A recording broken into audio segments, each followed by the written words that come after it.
around, but then you went too far. When your ship has sailed and all your dreams are lost, everything is wrong, you feel like it's your fault. Just remember, I will be there for you, baby. Remember, there's nothing out there to get you, don't forget it. When life throws lemons, just call on me. Just call on me. Just call on me. Just call on me.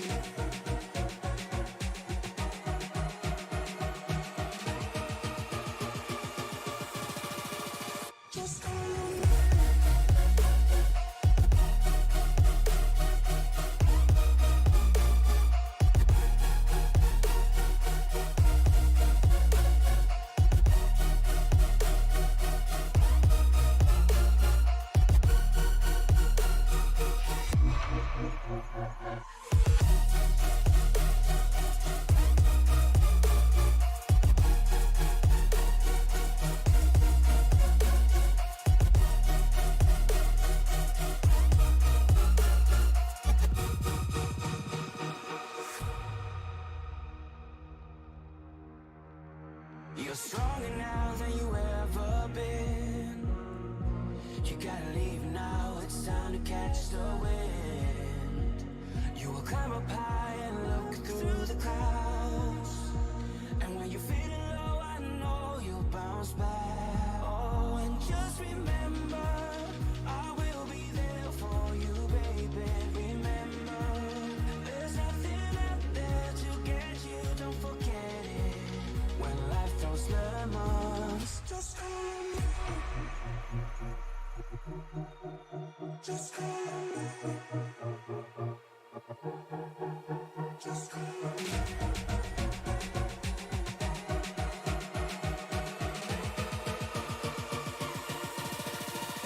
Just call on me.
After 16 weeks, the points are reset and there are 10 drivers ready to battle it out in the playoffs for the Jack Dowel Simulators and eSports iRacing.com Truck Series.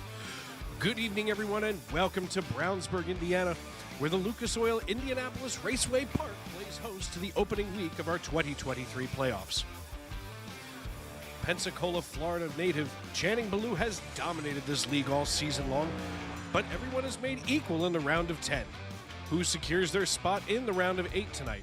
Will it be one of our neighbors from the north, Team Ferda, the Boy King, or McAdoo, Pennsylvania's very own John Wilco? I'm Dave Riegel here in the broadcast booth, and I'd like to thank you for making SRM a part of your evening, because I'll be with you every step of the way, from the green flag to the checkered flag, right here on Sim Racing Media.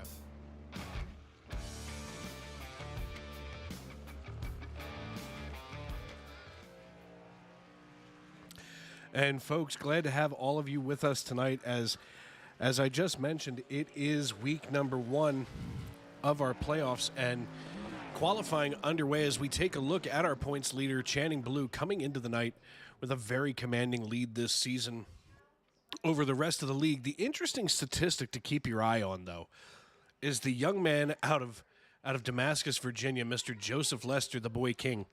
Joseph has run exactly half as many races as most of the other drivers in the playoffs. He's run 7 and gotten himself as the second seed in our playoff bracket.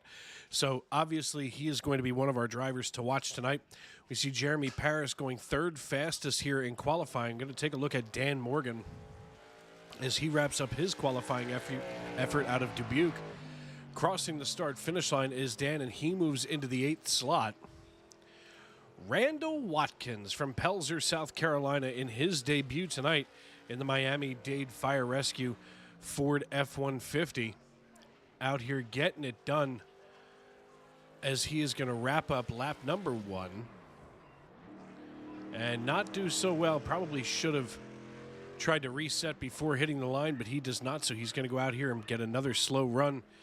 Hopefully he picks up the pace. Brandon Minto, driver of the number 12 Miller Lite Chevrolet Silverado, he's going to go out here and get his opening laps in.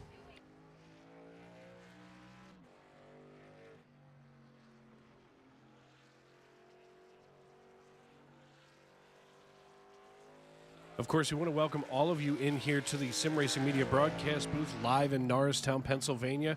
In the shadow of the city of brotherly love, we see Brandon Minto out of Norman, Oklahoma, now getting it wound up as Alexander Gangler, driver of the number 8 Mountain Dew throwback Toyota Tundra, resets himself. Obviously, he didn't have what he wanted in that truck. Minto coming out of turn 4 to wrap up first lap. He's going to hop to 8th fastest. We'll see if he gets a little higher here in our standings as they are ripping off some of the fastest lap times of the season. 21.77 seconds for Baloo, 21.82, so just 0.05 of a second slower for Joseph Lester as Minto comes out of turn 4. He wraps it up, and he is going to sit outside row number 3 when we grid up.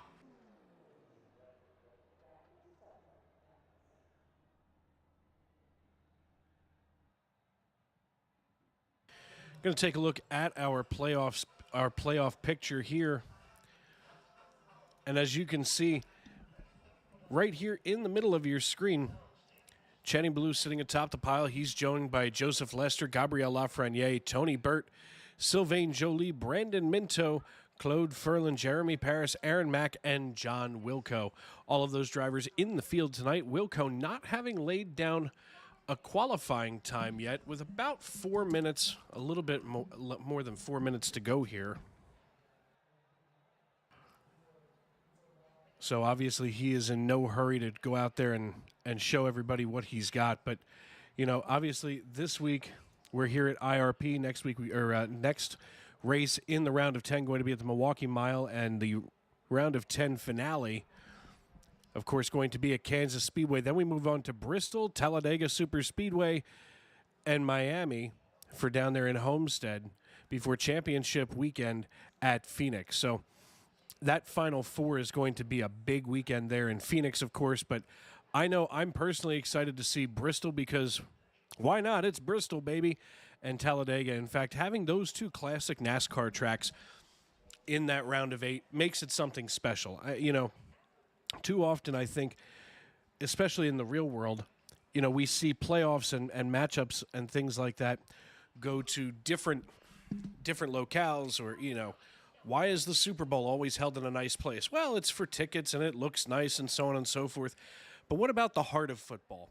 The heart of football is Ohio, where it was, where the league was first formed, or, you think about the frozen tundra of Lambeau Field. Maybe Lambeau Field not exactly exciting in February, but, those are the places where football is at home. So to see the playoffs take a ride through the Southeast, such as Bristol and Talladega, is where NASCAR lives. It's where NASCAR was birthed. I mean, so it's great to see that coming up. Not that, the Milwaukee Mile or Kansas Speedway or here at IRP should be discounted, but it's just that feels like home for NASCAR.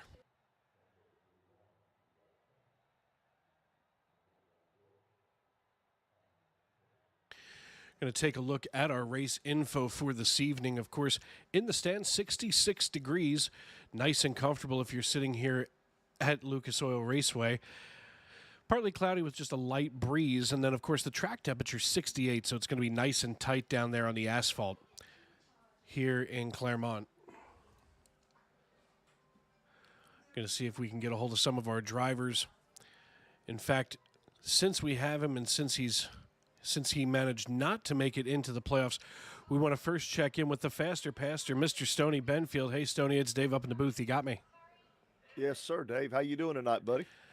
I'm good. I wanted to check in with you. I know that you didn't make the playoffs, which is sad, but, and especially after some of the really strong runs that you had coming into the playoffs, what are you thinking tonight, as far as not being a playoff driver? Are you still going to go up there and contend for that win? Oh, yeah, man, absolutely. I just didn't get to run all the races, so therefore I didn't get to make the playoffs. But, yeah, man, we're going to go for the win. Of course, we'll respect the playoff drivers, and, but if it comes down to me or a playoff driver at the end, I'm going for it. Yeah, absolutely. I mean, there are some drivers who you see that just kind of back off and play it very conservatively. But, to me, if you're out there on the asphalt, you need to be competing. Oh, without a doubt, man. That's why we race, is to win, and we got a really good setup in the truck tonight. So looking forward to this race. 200 laps is a long way, but, again, it's going to come down to patience and just knowing when to go and knowing when to hold up. Very good, sir. All right, well, thank you very much, and hopefully we'll see you maybe at the end of one of these stages, if not on the podium at the end of this race. Okay, Dave. Thank you so much, buddy. Thank you. We're going to move on up here to Brandon Minto, driver of the number 12 Miller Lite machine. Hey, Brandon, it's Dave up in the booth. You got me? Yes, sir. I got you. Well, here we are in the playoffs. What are you thinking as we get ready to rock and roll tonight? I'm thinking I don't like using my left foot. I hate these short tracks so much, but I put a lot of time in. Hopefully we get some long runs. I've been working on the long run speed, but unfortunately a lot of the open races this week have been wreck fest, so hopefully it doesn't turn into that tonight. Yeah, nobody likes a wreck fest, that's for sure. Well, listen, we're going to keep moving around. Actually, I just lost my mouse. There it is. We're going to keep moving around here, but we appreciate it. Good luck tonight. And as far as, your position tonight, obviously win and transfer over to that Elite 8. So good luck tonight from up here in the broadcast booth, and maybe we'll see you on the other side. All right, thanks, Dave. Hopefully I can talk to you later. Moving right along, we're going to try to get a hold of Channing Ballou.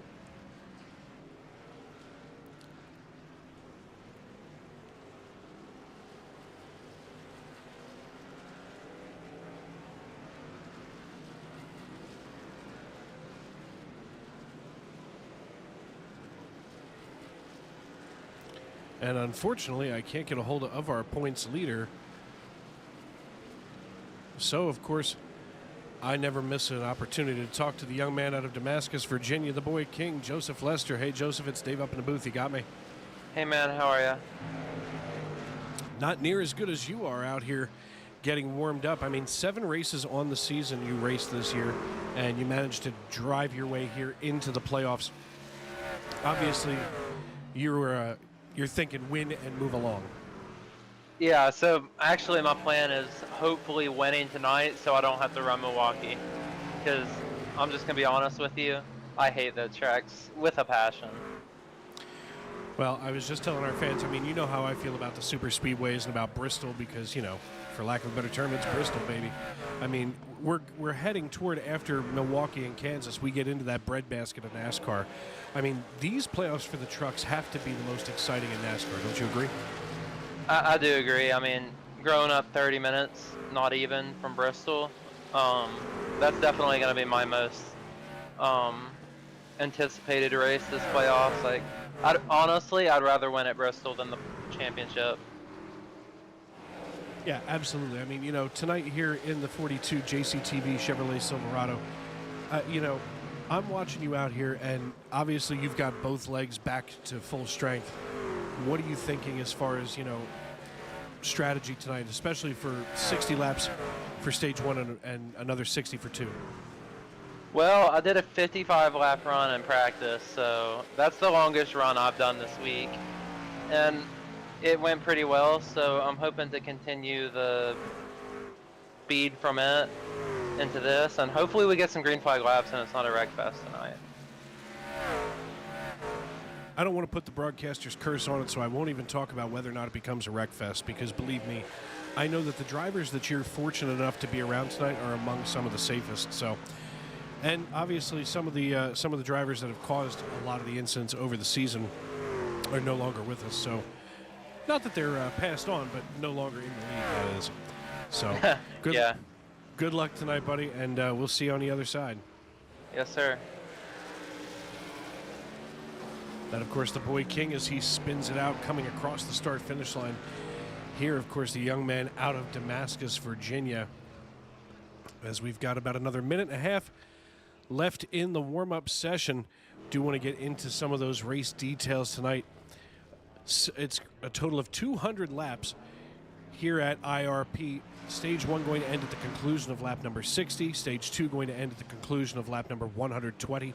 The drivers will have 5 total sets of tires, 4 changes. So we should start to see, about every, 40 to 50 laps or so on a set of tires. So, obviously we're assuming that they're going to be squeezing as much out of those first 2 sets as they can, and then save what they can for stage 3, because that's usually when the heat gets turned up.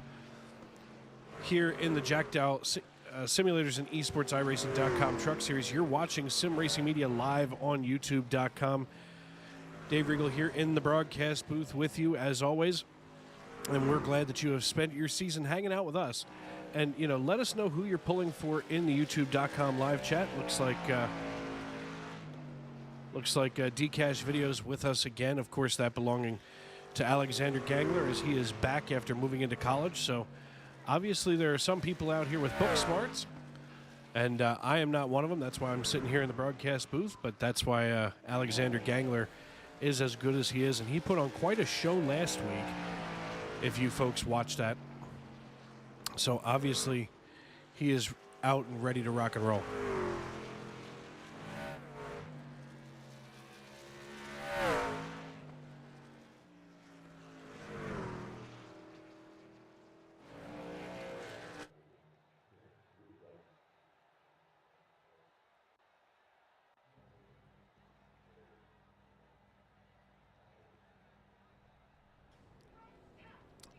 And now that the warm-up session is complete, we're going to take a quick look here at the 18 drivers that will be taking the green flag. Of course, 3 drivers not recording qualifying times belonging to the All Smiles Racing, Rich Jet, Steve Herring, and John Wilco.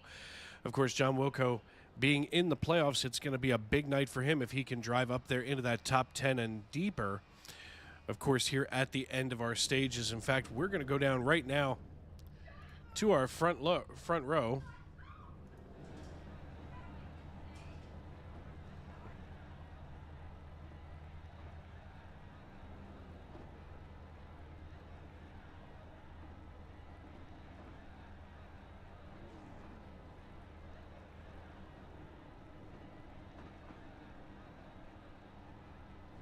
Leading our field tonight on the pole position will be Channing Ballou driving the number 88 Zinn Chevrolet Silverado.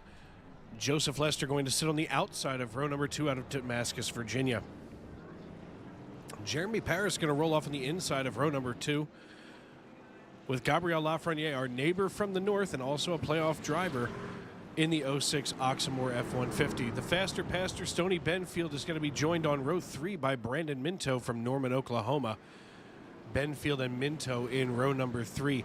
Aaron Mack and Claude Furland going to make up row number 4 as Sylvain Jolie and Dan Morgan going to round out your top 10 in row number 5. Alexander Gangler in the Mountain Dew throwback Toyota Tundra going to be joined on row number 6 by my personal good friend Tony Burt here in his Chevrolet Silverado. Chris Claude, the chief cook and bottle washer of the Sunday Night NASCAR Cup Series, going to be rolling off in row number 7 alongside Randall Watkins in the number 27 Miami-Dade Fire Rescue F-150. Rich Jet and Ron Fitting make up row number 8, and Steve Herring going to be on the inside of row number 9, starting shotgun on the field. McAdoo, Pennsylvania's very own John Wilco in the rolled gold number 62 Chevrolet Silverado. And as I just mentioned, Going to be 18 drivers taking the green flag here at Indianapolis Raceway Park as Channing Ballou gets them rolling out of turn 3. They're ready. They're coming. They're coming. We're excited. Here we go. Here we go. Ladies and gentlemen, grab some popcorn and call a friend. Settle in because we're playoff racing in Indianapolis.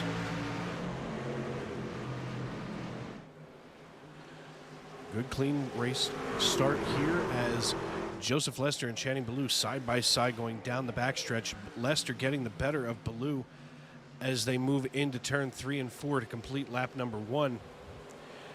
A battle breaking out behind as the 05 of Jeremy Paris dueling with Gabriel Lafreniere here on lap number 2. And we have a wreck in turn 1, and that belongs to Alexander Gangler. We'll take a run back and see what happened.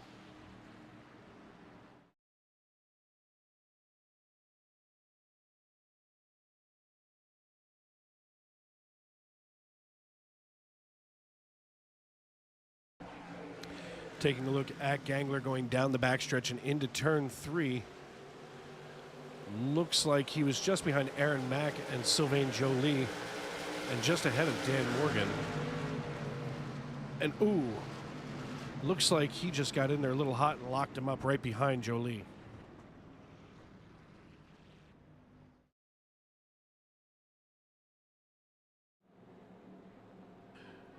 So for his first at fault of the season here in the Truck Series, Alexander Gangler brings out our first caution at Indianapolis Raceway Park.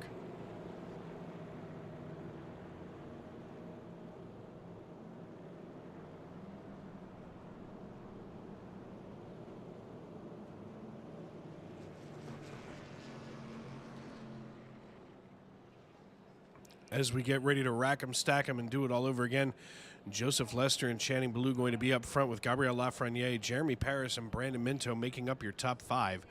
The iRacing.com pace car coming out of turn number 3. And as we turn to our YouTube.com live chat, Barbara Pinion, as always, pulling for the faster pastor, Stoney Benfield, Barbara Hawkins. Also, I'll tell you what, Stoney Benfield has one heck of a cheering section in the stands tonight, as it looks like Barbara Pinion, Barbara Hawkins, Ruth Gardner, and Kip Cook all cheering on. And Alexander Gangler maybe thinking that it felt like he got turned, but unfortunately it looked like maybe he just locked up that right rear and brought the tail end of that truck around. As we're on lap number 5 of 200, working our way toward lap number 60, I want to thank you all for tuning into the Jack Dowel Simulators and eSports iRacing.com Truck Series. You're watching week number 1 of the 2023 playoffs as we see the Zyn Nicotine Pouches, number 88. Silverado, driven by Channing Ballou out of Pensacola, Florida, on the inside here. Looks like Joseph Lester chose the outside lane. And the iRacing.com pace car lights turn out, which means that we will be back green flag racing this time by.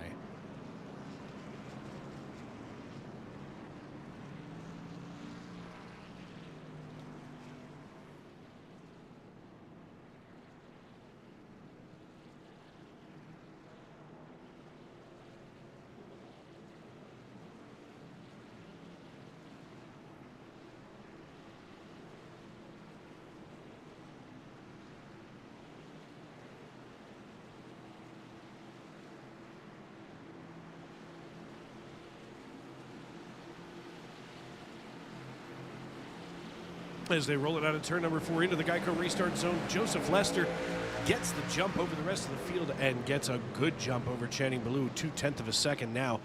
Ballou trying to chase him down, has Lafreniere and Paris duking it out behind him as once again they are side by side going into turn number 3. Looks like Paris gets the edge over Lafreniere.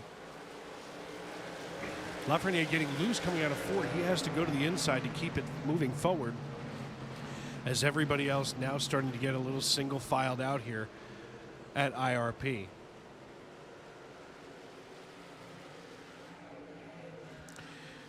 Taking a look at my good friend Tony Burt running right now in 11th position, up 3 from where he had qualified.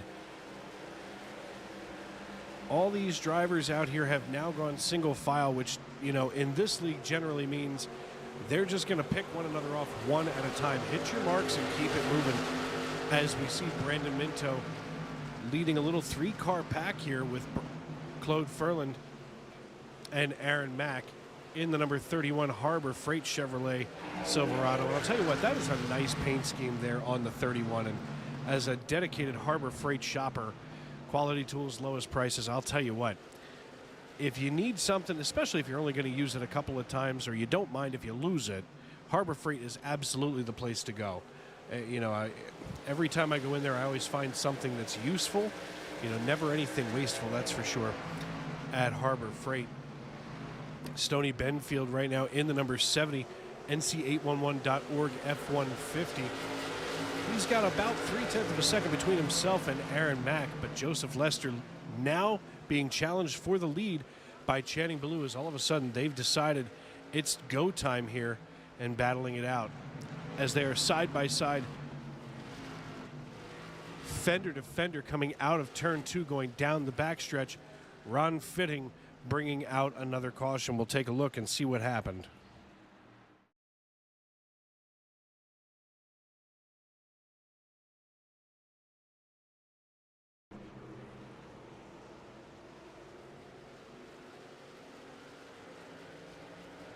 Ron Fitting here in the number 3 Black Bullet Chevrolet Silverado. Listening in on race radio, it almost seems like he's kind of feeling the same thing, something similar to Gangler, as he thinks that maybe there's a little bit of oil out there on the racetrack. So obviously the track crew's going to have to get out there and get the speedy dry down there in turn number 4.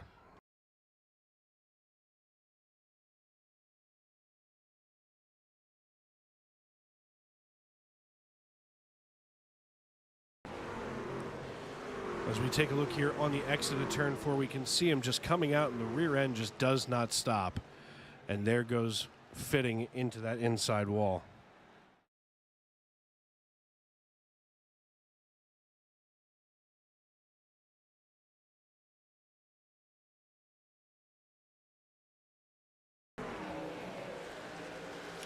One more look at it, and you can see he was fighting it, but got on the brakes and stood on the binders just long enough to keep himself from getting too damaged, which, you know, at a place like IRP, low banking, fast speeds, that's bound to happen, you know, more than once, that's for darn sure. As we're going to take a look here from the cockpit in another live shot here.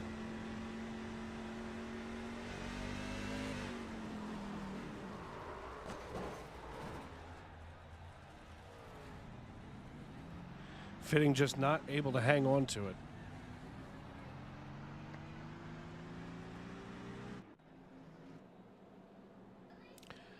So as we get ready to do this one more time, Joseph Lester behind the iRacing.com pace car. He's followed by Channing Ballou, Jeremy Paris, Gabriel Lafreniere, and Brandon Minto in the number 12 Miller Lite Chevrolet Silverado. You know, tonight it almost doesn't look like it's that Chevy heavy, but 3 blue ovals and 4 Toyotas. Everybody else, so that's 7. That means that there are basically 11 Chevrolets out there. So still very Chevy heavy, but the other manufacturers nicely spread around here. In fact, we'll go right here to our timing tower. You can check out those manufacturers. Obviously, the manufacturers are all sprinkled in a little bit better than they've been in the past. So not a bad thing, that's for sure.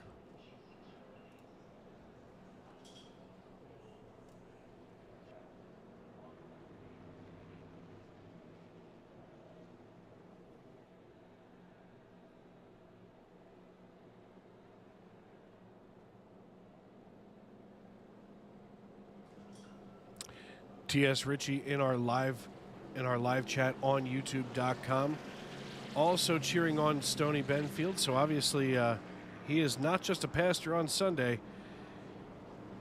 And you know, I've said it a bunch of times, you know, throughout time. You know, a pastor does not have to have a pulpit and a church building to preach in. You know, your pulpit is wherever you are, as the hands and feet of Christ. So right now, tonight, he's using the cockpit of his F-150 as his pulpit. And we're going to take a look back here at Stony Benfield, running in 7th position as Joseph Lester watches the iRacing.com pace car make that hard left down pit road. Pace car now getting further onto the straightaway for pit road. They're coming out of turn number 4. They enter the Geico restart zone, and we're back underway. Another good start, but all of a sudden, fender to fender go Ballou and Lester, as Ballou has decided not to let Lester get the easy jump on him. Maybe he's figured out the timing coming into the Geico restart zone, as it does look like Lester took the jump as soon as they crossed the line. Obviously, the young man's got faster reaction time than most of us as we get older and older. But door handle to door handle, this battle for the lead, as Lester not going to cede the lead without a fight. And all of a sudden, he gets a run on Ballou coming into turn number 3. Ballou not able to stay in the throttle as long coming through the transition into 4. They come out almost touching coming out of turn 4, crossing the start-finish line. Ballou getting a run on the underside, but all that speed and momentum coming from Joseph Lester on the high side of this racetrack.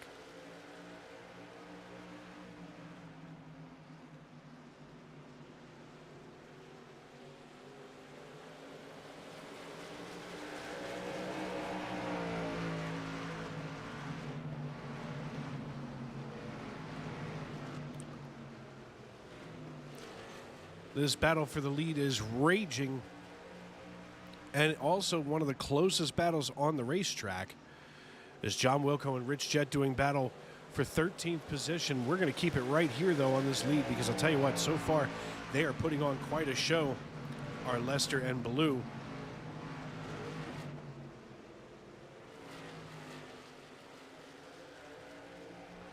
Joseph Lester now putting some distance between himself and Channing Ballou, about 0.2 of a second, as Ballou falling into line. The rest of the field has basically once again gone single file.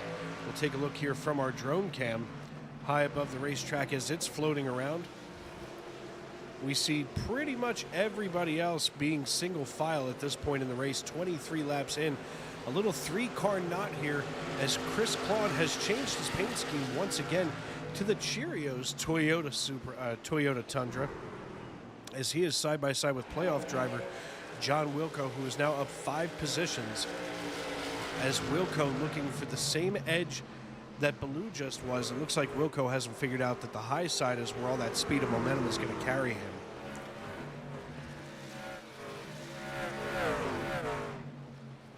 I'd be a fool if I didn't tell you that I'm always cheering for our Pennsylvania drivers. Of course, like John Wilco. You know, and part of the beauty of this league is the fact that I've been associated with these folks since 2021. So now my 3rd season, 2nd full season involved with this league. Started as a driver, and now here I sit in the broadcast booth. And I'll tell you what, it is exciting to see some of the people that you have made friendships and acquaintanceships with over the years, making it, you know, into the playoffs and watching them develop as a driver. And when I talk about development as a driver, one of the most impressive people that I've seen in a long time in the race truck is Joseph Lester. You know, he's had his ups and downs in this league, but over the last few years, this young man has developed into one heck of a competitor. And I mean, his discipline behind the wheel is second to none at this point. He's really worked on it. He's really calmed himself down because, you know, let's face it, the young man is fast. He's already opening up a 1/4 of a second lead. He's made it into the playoffs after just 7 races this season, as we're almost at the halfway point for stage number 1. But, you know, 7 out of 15 races, you know, so far this season, and he's made his way into the playoffs. That's a talented driver, you know, and we see other folks, you know, like Gabriel Lafreniere, Claude Ferland, who have come into this league relatively unknown and now have all of a sudden become some of the stars of this league. Stoney Benfield, of course, as I've mentioned several times now tonight, crawling his way back up into the top 5 where he had begun this race.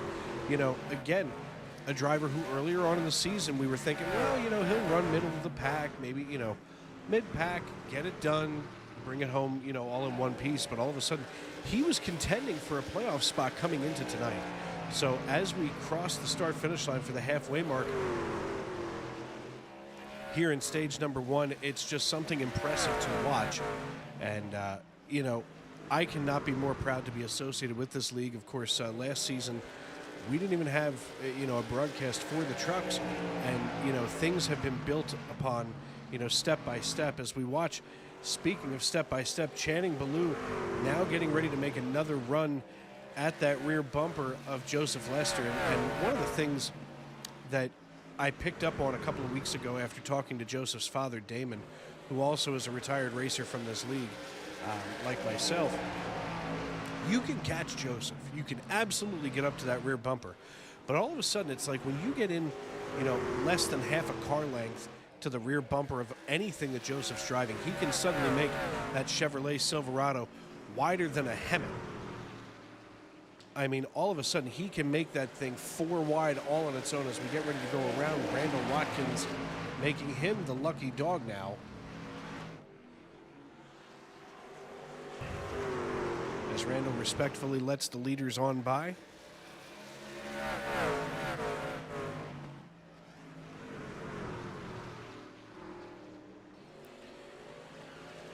"33 laps in the books so far tonight as Joseph Lester, your race leader, followed by Channing Ballou and Jeremy Paris.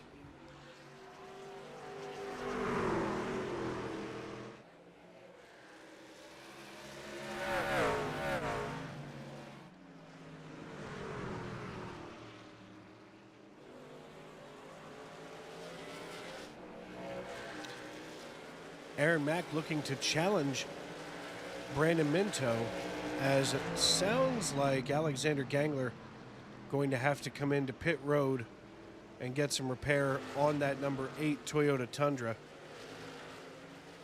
as Joe Lee works his way around Randall Watkins. Of course, Watkins being new to the league in the last couple of weeks here in that Miami-Dade Fire and Rescue F-150. All of a sudden, though, Aaron Mack looking to the inside of Brandon Minto. He's decided it's time to make the move as they go door handle to door handle into 1 and 2, getting ready to go down the back chute. They are battling it out. All of a sudden, Minto getting a run on the high side of Aaron Mack, but Aaron Mack, who won our Xfinity event earlier on this season at Daytona International Speedway, holds his ground on the low side as we cross the start-finish line and manages to get around Brandon Minto and secure away 7th position from Norman, Oklahoma's Brandon Minto. So another battle starting to break out as Sylvain Joly decides he wants to see if he can make it around Minto the same way that Aaron Mack just did. Mack just giving the blueprint away as they go fender to fender crossing the start-finish line. Joly diving in low underneath Brandon Minto. And Minto still has a toe hold here on that right rear fender, but can't hold it as he does get a run coming out of 2. These two drivers going to be side by side for a long time coming if one of them doesn't get off the throttle and take a breath at this point.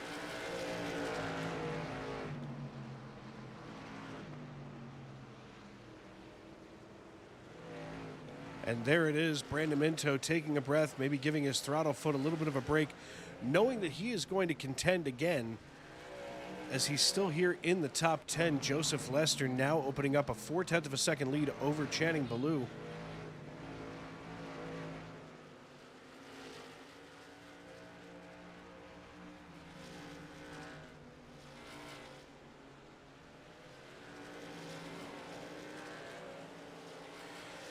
Jeremy Paris keeping himself a safe distance behind Ballou and Lester as he's waiting maybe for one of them to make a mistake. He's definitely just fine sitting here in 3rd position where he had qualified.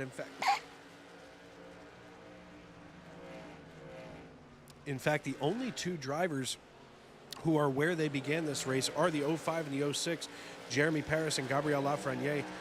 They started in 3rd and 4th position, and here they still are in 3rd and 4th position. So obviously just biding their time, trying to learn the rhythm of Lester and Ballou, who are up here. And I'll tell you what, at this point, it looks like Ballou is just going to have to stare at that rear bumper of Joseph Lester's Silverado.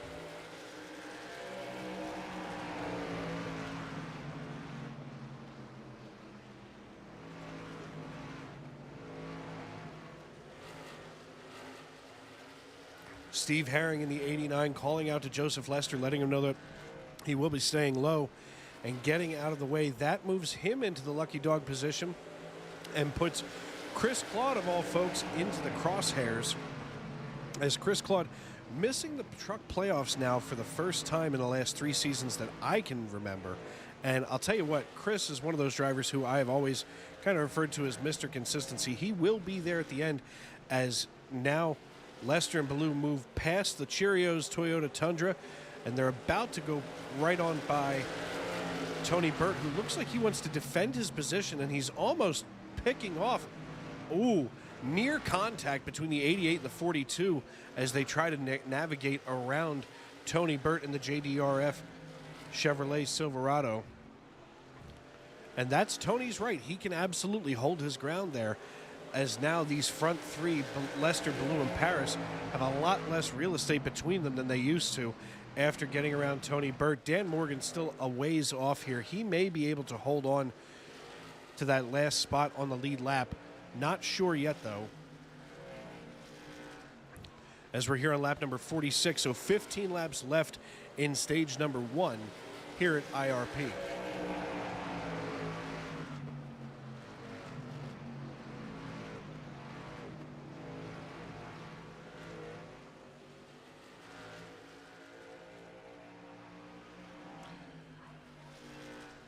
Taking a look at our top 10, it goes Joseph Lester, Channing Ballou, Jeremy Paris, Gabriel Lafreniere, Claude Ferland, Stoney Benfield, Aaron Mack, Sylvain Jolie, Brandon Minto, and Rich Jett. Those drivers, if the stage ended right now, would be awarded bonus points. And, of course, bonus points going to be even more important here in the playoffs, as whoever wins the stage is awarded 10 bonus points. Second place gets 9, third, 8, and so on, down to 1 bonus point for the 10th car in the top 10 at the end of the stage. And all of a sudden, another battle breaking out between Ballou and Lester. It's almost like Ballou just needed to see Lester run a few more laps, and maybe he can get back around him here, as it looks like they're going to be going at it all night long here atop this pile. The Zyn nicotine pouches machine trying to loosen up Lester coming out of turn number 4. Can't do it this time.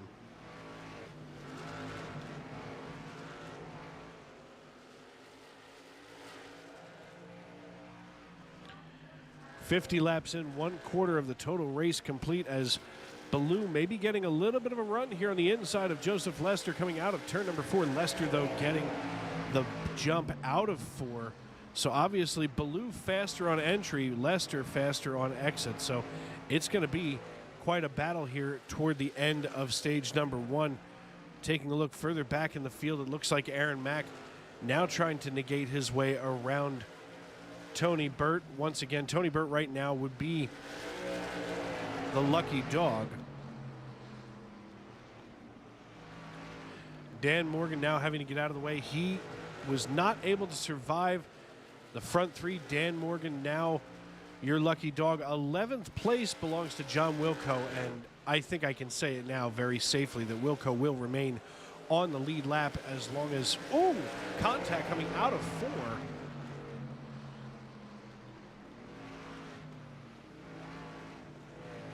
They ran out of 4, and it looked like just another rub by Channing Ballou on the low side of Joseph Lester.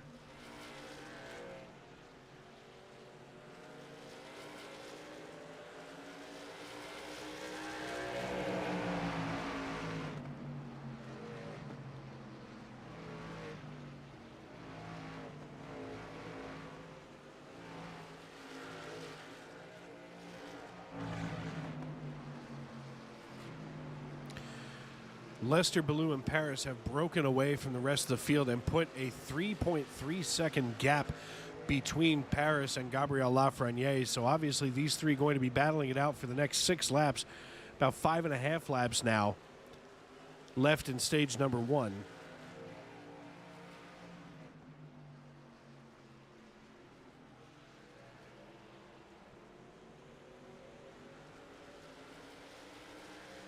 Running out of 4 one more time. Channing Ballou still trying to find his way around Lester, as Lester not going to be giving up any kind of real estate anytime soon, as they still have another truck in their sights. That's once again, sorry about that. That's once again Randall Watkins, who's going to stay low and respectfully duck out of the way of these three. And, you know, you almost don't want to see the stage end because at this point they have put themselves in great position to stay up here and just start running a clinic. You know, what will happen at the end of the stage is, of course, the caution will come out and we'll rack them, stack them, do it all over again to begin stage number 2. Ooh, Loose getting out of 4. Baloo dives to the inside underneath Lester as Lester got loose coming out of turn 4. He manages to hold it together, but a Code Brown moment for the young man out of Damascus, Virginia, the Boy King, with now 3 laps to go, 2.5, if you will, here at IRP.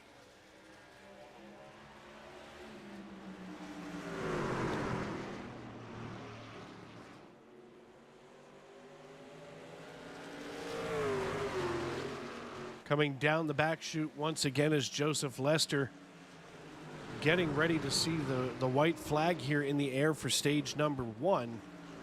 As he rolls it out of 4, you can definitely see the front end of that Silverado starting to float a little bit.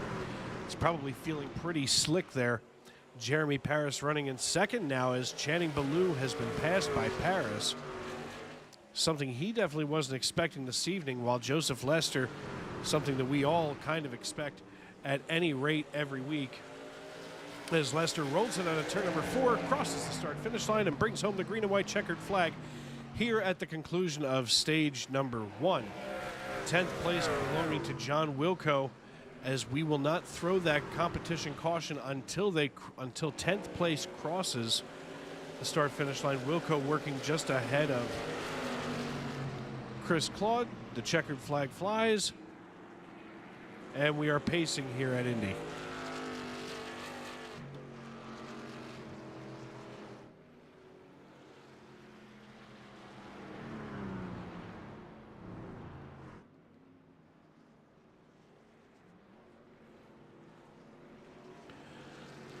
Hey, Joseph, it's Dave up in the booth. You got me? I got you, man. Hey, buddy. Listen, I mean, here you are. As I don't want to screw you up here on your entrance to pit road, but you know, here you are bringing home the first stage. 10 bonus points to you, sir. How's that truck feeling out there? It looked like you were getting pretty loose toward the end of the stage. Yeah, I mean, it's loose throughout the whole thing. You just got to manage the throttle. I was pushing a little too hard trying to keep them behind me, but I mean, that's expected here. And it handled good, though. It handled really good. So are you subscribing to the if it's loose, it's fast, you know, mantra? Yeah. I mean, I wouldn't mind it being a little snugger, but, you know, it is what it is, and I'm not going to make any adjustments when it's that fast out there. Listen, you were having a heck of a time there on the high side. Obviously, you found the speed on the high side on exit, but, you know, Ballou was putting on quite a show trying to get underneath you. How do you make that Silverado 4 wide? It's just the track, man. It's impossible to pass here unless you move them, and I don't think he was willing to move me quite yet, so I'm happy for that, but I know he'll be ready to pounce if I make a mistake. All right, man. Well, listen, congratulations on the stage win. Obviously, that edges you a little bit closer to the round of 8, so good luck the rest of the way, and I'm sure that we are probably going to be talking later on in this race. Yes, sir. Thank you. Thank you, sir. As the Boy King gets moved back up into his Money House Racing driver chat.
And just like that, the iRacing.com pace car lights go off. The cars get double filed for our restart.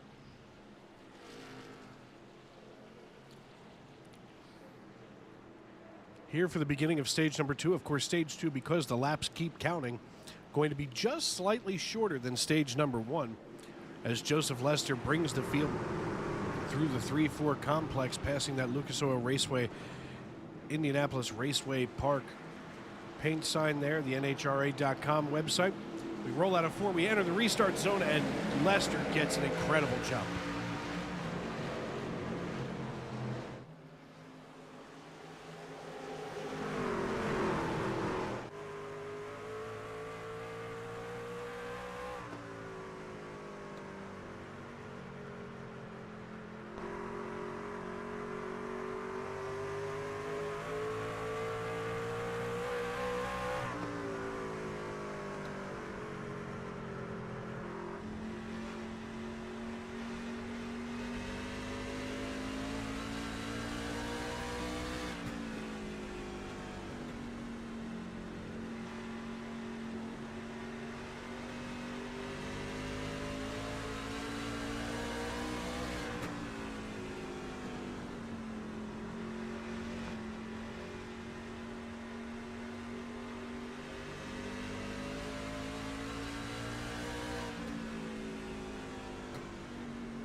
Welcome back to IRP. You're watching the Jack Dowel Simulators and eSports iRacing.com Truck Series. Dave Regal here in the Sim Racing Media broadcast booth.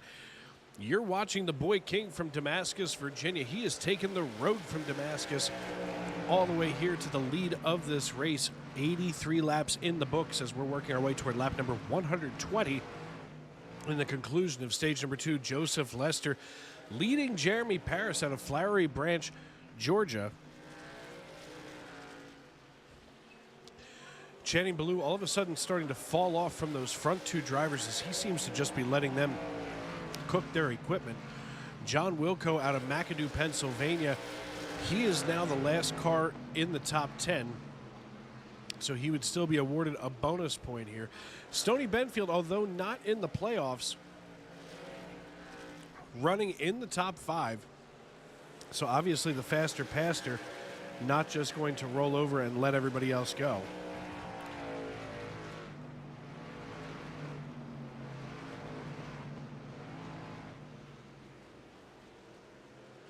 Glad to have all of you with us in our YouTube.com live chat as this is week number 1 of the round of 10 in our 2023 Truck Series playoffs as we are live here in our Norristown, Pennsylvania studios watching Joseph Lester just absolutely run a clinic once again as he had an incredible battle going with Channing Ballou a few moments ago. We take a look back a little bit further in the field as Aaron Mack and Sylvain Joly were just going at it. But back up here to Ballou and Paris. Ballou trying to chase down Paris as he's got about 1.2 seconds behind him back to Gabriel Lafreniere. We see Aaron Mack chasing down Claude Ferland, our neighbor from the north, in that Axon LED Toyota Tundra.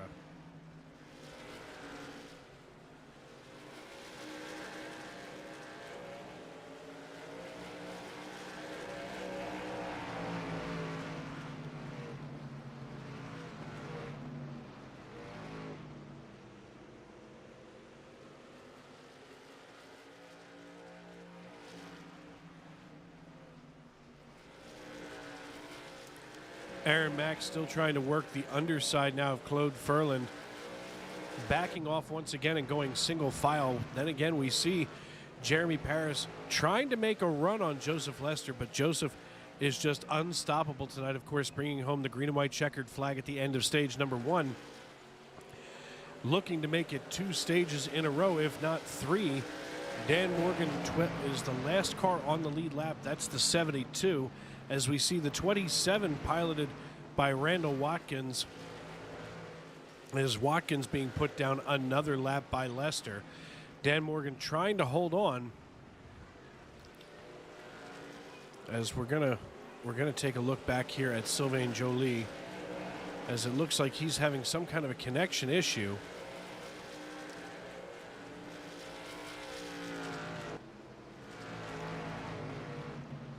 And we're going to pull up our race controller, Bennett Allen, if I can find him here. Oh, the 42 just went around at the worst possible minute. Joseph Lester getting himself into a situation here. We'll run this back and take a look.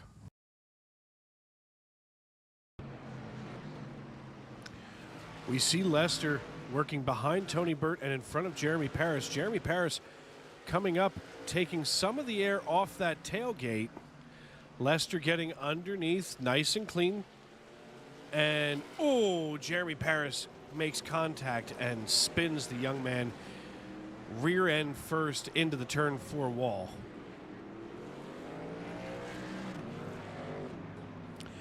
I definitely don't think that was on Tony Burton. I mean, don't get me wrong, I'm usually a little biased when it comes to good old Tony, but looks like this may have been a racing deal. We'll take another look at it from another perspective.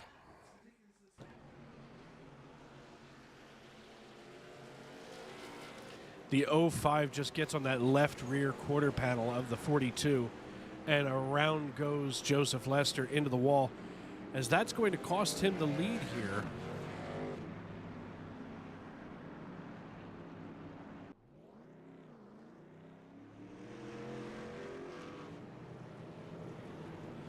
That'll shuffle Joseph Lester all the way back here into 12th position.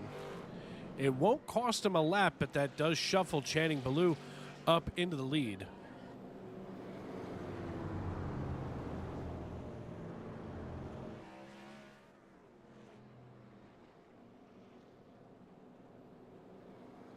Hey, Bennett, it's Dave up in the booth. You got me? Sure. Well, man, race control, as I've said so many times this season, is a thankless job. But tonight, you've had it pretty easy.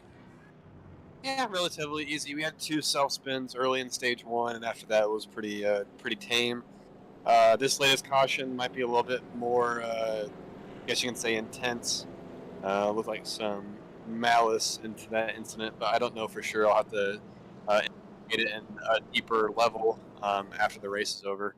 But yeah, I've actually really, haven't paid, quite as much attention to actual, the racing. I've watched the, great battle up front for the lead, and also I've watched a little bit of TikTok and Twitter, that too.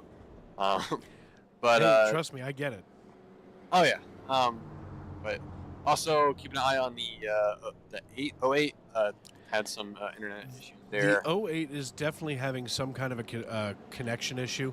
I heard you guys talking about it on race radio. He just blinked out again, and on the restart, it's gonna be a little hairy. Yeah.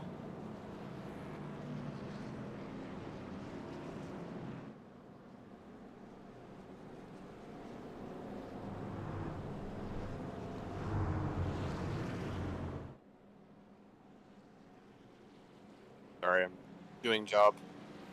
No, trust me, I understand. I feel bad for Sylvain, but unfortunately, that's pretty tough.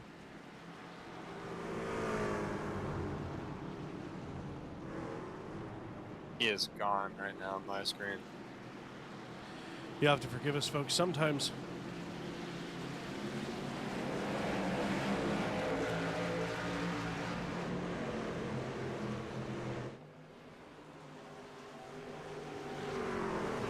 Sylvain going to have to cede some positions, but I mean, at this stage in the race, you don't want to wreck. It's bad enough that our race leader just got wrecked out, but you don't want to see something else bad happen by accident. Yeah, and I mean that's what we try to prevent. We just want to make sure it's fair, and definitely with playoffs. You have 10 guys going for a championship, and when one person who, obviously most of the time it's out of someone's control. But when they're blinking and then say they hit somebody, like we saw this at Michigan in the Cup race. Brian Tarnowski's internet went kaput. He didn't know what was going on, and he took out like 7 people. We're trying to avoid that situation. We don't want to really affect his race, right? We don't want to, but at that point we have to, because his internet is affecting others, and we want to make it fair. So. That's why we do it, and that's one of the reasons why I do race control for trucks, is so I can do that pretty easily. Because if we didn't have race control, that's kind of hard to monitor. Oh, absolutely. And the bottom line is, it all comes down to logic. And as Mr. Spock said on Star Trek multiple times, the good of the many is more important than the good of the one. Yeah. And so I'm still going to keep an eye on him. He blinks about 2 or 3 times a lap, so, but yeah, it's interesting. I used to have internet problems. I still do every once in a while, and Well, it sounds like you're going to have your hands full here. As it looks like Joseph Lester on his recovery drive is out here like a man on a mission. So I'm going to send you on back up here to the Joe Gibbs Racing chat. But listen, we appreciate your time, and hey, I'm sure we'll chat again tonight. Maybe. That's kind of maybe. I guess we hope so. I guess that's the right wording for it. Absolutely. All right, man. Well, thank you very much. Yeah, later, Dave. Ladies and gentlemen, that, of course, was our race controller, Bennett Allen, the 2022 Xfinity Series champion here on the SNN Family of Races. And, of course, Sunday nights, our home to Cup Series racing, live here on Sim Racing Media. You can join Mr. Tony Trapasso and Matt Metler every Sunday night when we go green at 7:30 p.m. Eastern Time. Of course, if you like hanging out with me on a Tuesday, you're more than welcome to join me on a Monday as we bring you all of the Xfinity Series action. Joseph Lester, on his recovery drive, has worked his way back up into 9th position. He's chasing down Brandon Minto. With about 15 laps to go now in stage number 2, as Channing Ballou is now opening up a 1.5 second lead between himself and Gabriel Lafreniere. Stoney Benfield being challenged by Claude Furland.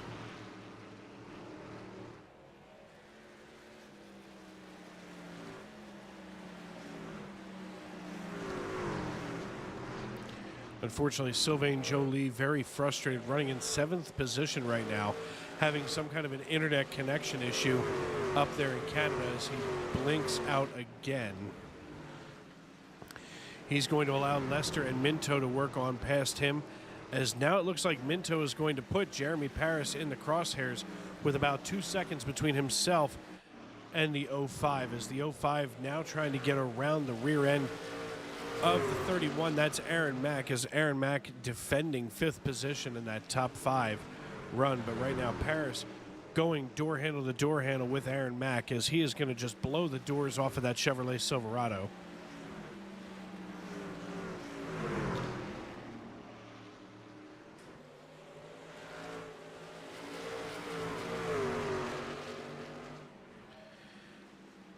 Single file go Jeremy Paris, Aaron Mack, and Joseph Lester, as Lester trying to get ever closer to Aaron Mack with about 2.3 seconds between himself and Mack, as now all of a sudden Jeremy Paris looking to the inside of Claude Furland. Jeremy Paris getting on by with next to no issue, squeezes right on by the 43 and the Axon LED Toyota Supra.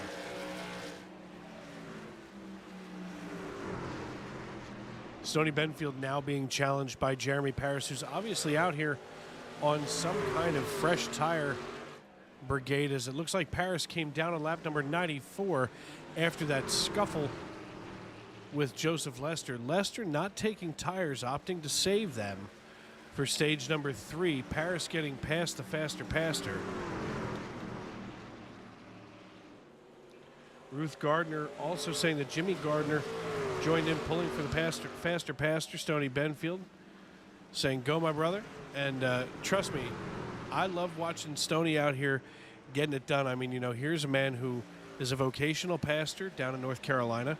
And, you know, a pastor doesn't just work on Sundays, but he also needs a break sometimes. And believe me, iRacing is definitely escapism to the max. As you know, it's a very immersive simulation. This is not, you know, yes, we can call it a game and you can call it a number of different things, but iRacing at its very core is a simulation. And, you know, you can go from racing with just, you know, a regular gaming controller to a full motion setup rig, you know, that moves as you, you know, that moves with you on the racetrack. And, you know, that's full immersion. Many of us have, you know, racing rigs and things that make it, you know, more realistic as far as the driving and the skill that it takes to get around this piece. Even as we see the 77, that's Rich Jett getting loose just in front of Dan Morgan. You know, you can feel so many different things with the equipment that you have, whether you have a direct drive wheel, a belt-driven wheel, you know, all of those things combined can absolutely change how you race, you know. And there are drivers out here like the young man Joseph Lester, who is a master tire saver. Then there's folks like Channing Ballou, who not only can save tires, but hit those marks every time as a professional would, as we're here with 5 laps to go in stage number 2. We're on lap number 116 of 200. So past the halfway point in our race tonight. As right now they're still running even after this whole stage. Channing Ballou his best lap was 21.96. His last lap was 22.67. So not even a full second of fall off for the young man out of Pensacola, Florida. And, don't get me wrong, we see that, and at the opposite end of the spectrum, Chris Claude, who runs a 22.35 and has a 1.1, almost a 1.1 second fall off back to 23.38 now. So a full second 0.03 for Chris Claude as far as his fall off goes. So, it's just like real life in the sense that some drivers, drive a certain way and others another way, and it depends on how you pilot these vehicles around the racetrack that determines whether or not you're going to save tires, if you're going to have speed. For myself, I was always a short run driver. You go out there and you beat the bejesus out of your setup for about half that first stage, and then all of a sudden you're holding on for dear life, in the latter part of that stage. As we're here on lap number 119, Channing Ballou rolling out of turn number 4. He crosses the start-finish line. We've got one lap to go here in stage number 2.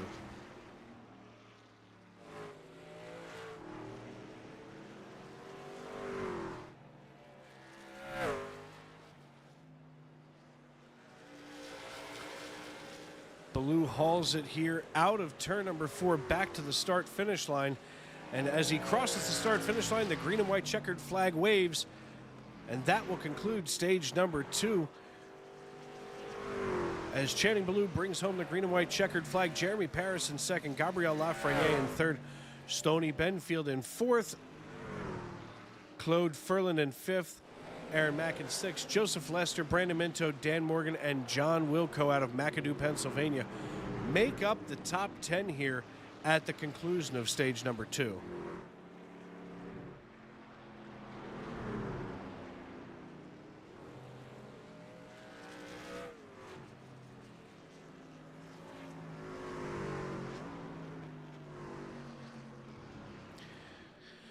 And of course, I don't see Channing in our chat here, so that's going to make things a little interesting.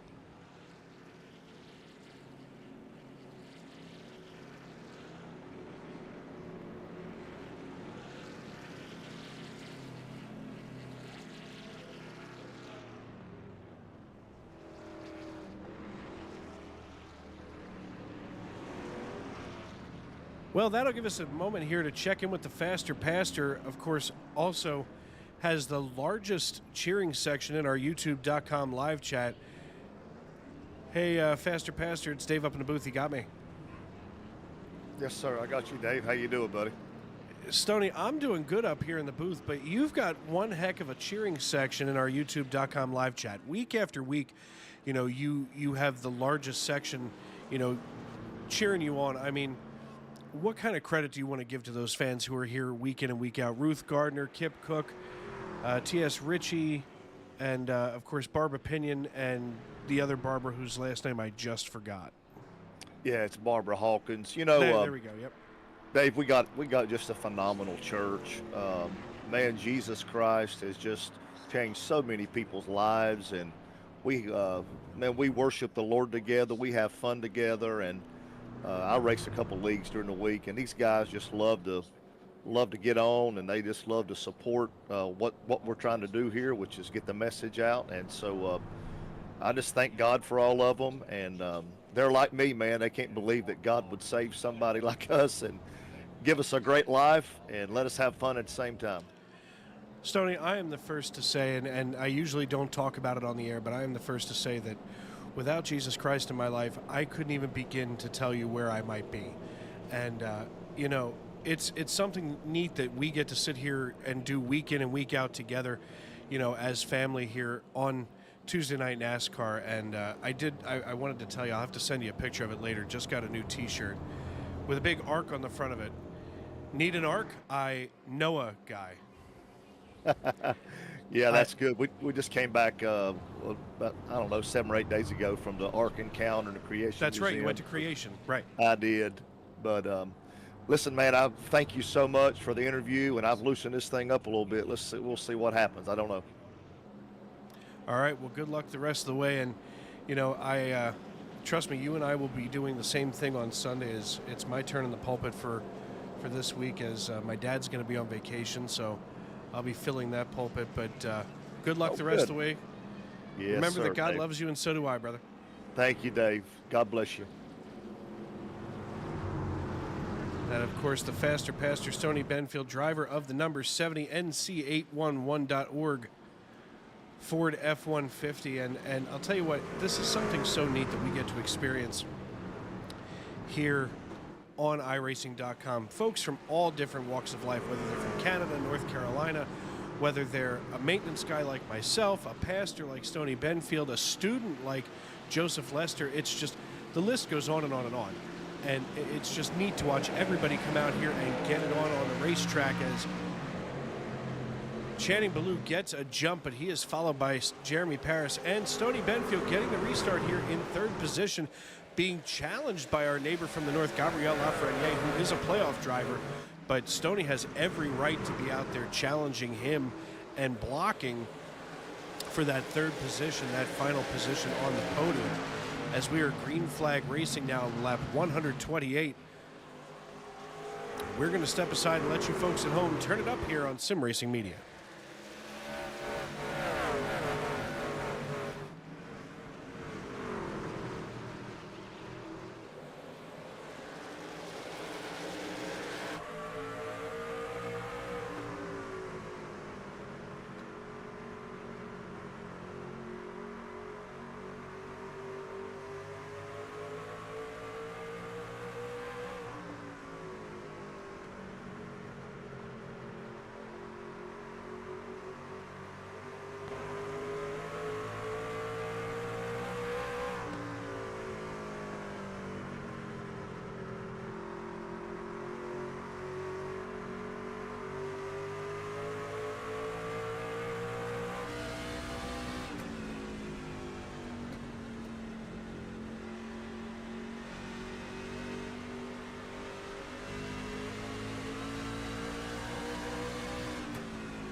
Welcome back to the Jack Dowel Simulators and eSports iRacing.com Truck Series, live from Lucas Oil Indianapolis Raceway Park, here just outside of Indianapolis, Indiana. Dave Riegel at the Sim Racing Media microphone here in our Norristown, Pennsylvania studios. Your race leader is Channing Ballou, who has opened up a 1.2-second lead over Jeremy Paris, who's being challenged from quite a ways back by Stoney Benfield, who's doing battle with Gabriel Lafreniere in the 06 Oxmoor F-150. Just about 55 laps to go now in this final stage of the race. Of course, Joseph Lester bringing home Stage 1 honors, Channing Ballou bringing home Stage 2 honors. So now it's a matter of who is going to wind up in victory lane this evening. Of course, you know, we were just talking, Stoney Benfield and I started going down that rabbit hole of all the different types of people that we have in this league. And it's not just this league, but it's everywhere in the racing community. I mean, to be completely honest, folks, you know, there are professional race car drivers that this is how they unwind at the end of a day. And I'll tell you what, it's an interesting situation when you think about it. You could be in the public server and all of a sudden there's, you know, Dale Earnhardt Jr., the Dale Earnhardt Jr., not just, you know, some guy. You know, it really is him. You know, it's interesting to see some of that here on the iRacing servers. Of course, Dale Jr., one of the executive directors at iRacing.com. And, you know, everyone is welcome. It's quite an interesting community on iRacing on these servers week in and week out, because, you know, you can have a teenager like Joseph Lester all the way up through, you know, an older individual, you know, sometimes even retired, just looking for something to do as a racing fan, as a sim racer.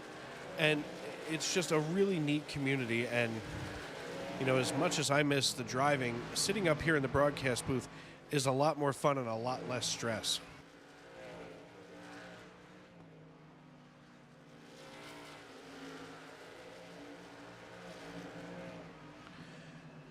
And just as a little bit of a teaser announcement, not that it's that big of a deal, but starting September 5th in the morning on Magic 105.5 WMGH, of course, you can go over to the iTunes App Store and check out the Magic 105.5 WMGH FM app. Yours truly will be the voice of news and information 5 days a week there on WMGH, so tune in, give us a little bit of support there. Something exciting, something new, something that we get to do here as an extension away from Sim Racing Media. Just one little thing that we'll be doing on the side there. And of course, hopefully this season, come high school football season, Friday nights on WMGH, WLSH, and WGPA, will be Friday Night Lights, get the football going. As Gabriel Lafreniere harassing Stoney Benfield up in third position, and Stoney holding his ground like a stone wall, if you will, as he's now, fender to fender with Lafreniere, and Lafreniere getting a good entry, but Stoney has figured out the same thing that Ballou did earlier. Ooh, as loose getting out of 4 is Lafreniere. Stoney has figured out that that high line is where all the speed is in this track.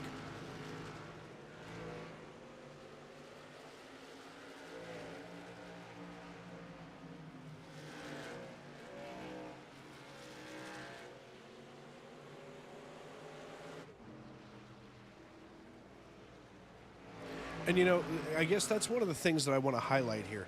You know, the opportunity to sit here at this microphone is an honor in and of itself. Because, you know, for so many people, it's a dream to sit in a broadcast booth for Major League Baseball. That's my life goal. Or, you know, the National Football League, the NHL, whatever it is. And, or just be in a DJ booth or doing news and information, whatever it is. And iRacing helped me move forward in that career, put me in a lot of positions that, you know, I cannot be more thankful of. And, you know, without the opportunity that was once given to me by Bob Nestor, of course, the 2021 Truck Series champion here in this league, you know, he had become the commissioner of the Xfinity League last season and gave me the opportunity to start calling a couple of races, and next thing you know, here I am with Sim Racing Media. I mean, it's just an exciting period of growth, you know, professionally and personally, and it wouldn't have happened without iRacing. And I know that that's really strange to say, but, you know, it's the truth.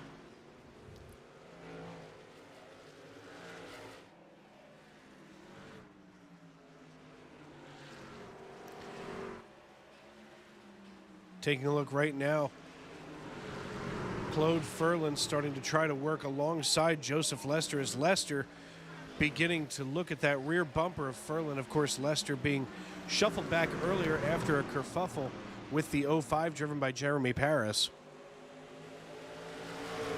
He was shuffled all the way back into 12th position and has now clawed his way back up into 6th position. And speaking of Claude, Chris Claude back here on the lead lap. The last car on the lead lap. He is being chased down ever so carefully right now by the 89. That's Steve Herring. But Channing Ballou not too far off, if you will, as he's about 5 seconds away from Claude. Once we start cycling around during this green flag run, 162 laps in the books, less than 40 to go. We should start seeing green flag pit stops happening soon, as Channing Ballou last came down on lap 122. Now, we could see him maybe try to stretch this out to when there's about 20 to go, but I have a feeling that once one person comes, you know, once one lead lap driver comes down pit road, it's going to be a free-for-all, even as we see Claude Furlan once again taking a run at the faster pasture. Stoney still holding on to that top side. Lafreniere being forced to back out once again, as now maybe Lafreniere can see that Stoney owns that top line.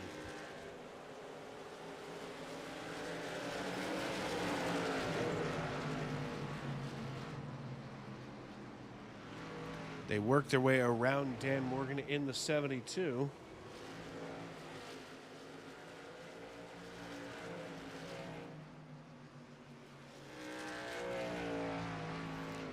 Dan Morgan coming down pit road. He would have been the lucky dog. He's going to give up another lap here, as maybe he knows something that we all don't. Of course, if he comes down now and then he stays out, he gets the lucky dog, maybe gets another caution, and gets back on the lead lap late in the race. Channing Ballou now navigating around the 4. That's Tony Burt. And Sunday Night NASCAR Cup Series Chief Cook and Bottle Washer Chris Claude, as Channing Ballou just made it look that easy to get around Claude after there was about a 5-second gap between those two drivers.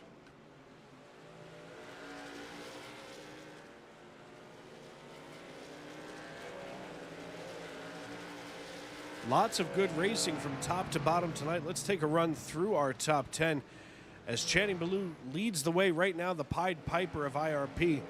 Jeremy Paris running in second position. He's working his way through some lap traffic as well.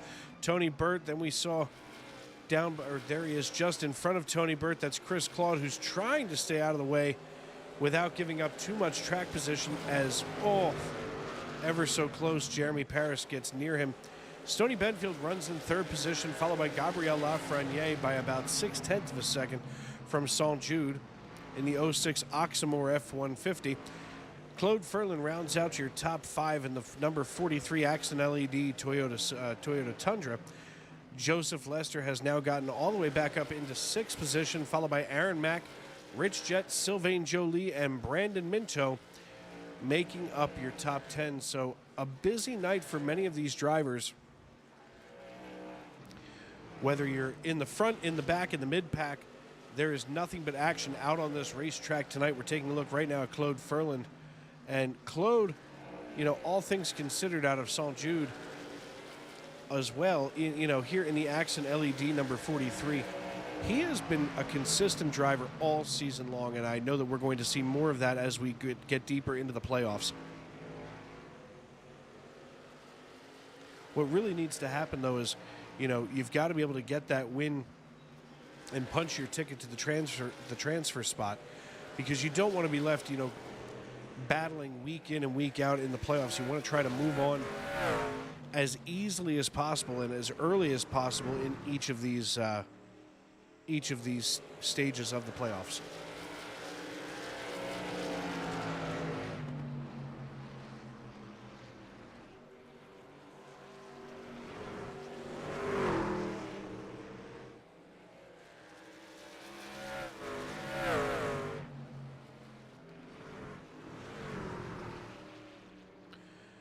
I want to thank all of you for taking part in our YouTube.com live chat. Of course, Stoney Benfield wins the award once again for largest group cheering him on as we're on lap number 173 of 200. We have really plowed through this race once the caution bug worked its way out, as Channing Ballou out of Pensacola, Florida, looks to serve Brandon Minto his lunch, as Minto, holding on to the top 10 position, is now watching that lap ebb away as Ballou gets around Minto. Of course, Minto, one of those FERTA drivers, and usually FERTA very strong in the Xfinity series, having a little bit of a struggle tonight here at IRP.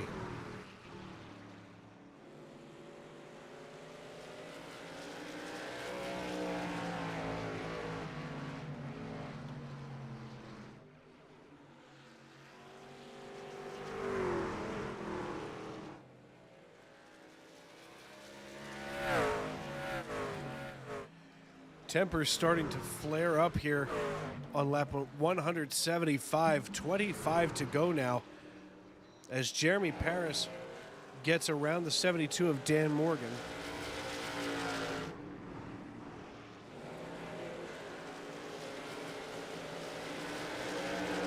Stoney still trying to hold off Gabriel Lafreniere as his teammate Claude Ferland is behind him.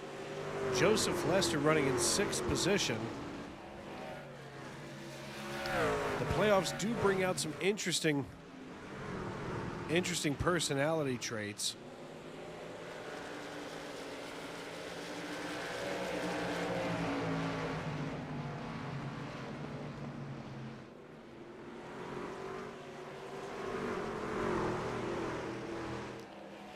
Claude Ferland leading the way now ahead. Gabriel Lafreniere leading the way now ahead of Claude Ferland and Joseph Lester, as Lester still running in 6th position, hoping for a late caution here to maybe get himself bunched back up, some fresh tires there on the 42. As it goes, Ballou, Paris, Benfield, Lafreniere, Ferland, Lester, Mack, Jett, Jolie, and Minto, your top 10. Of course, Brandon Minto, next car that would be the victim of Channing Ballou.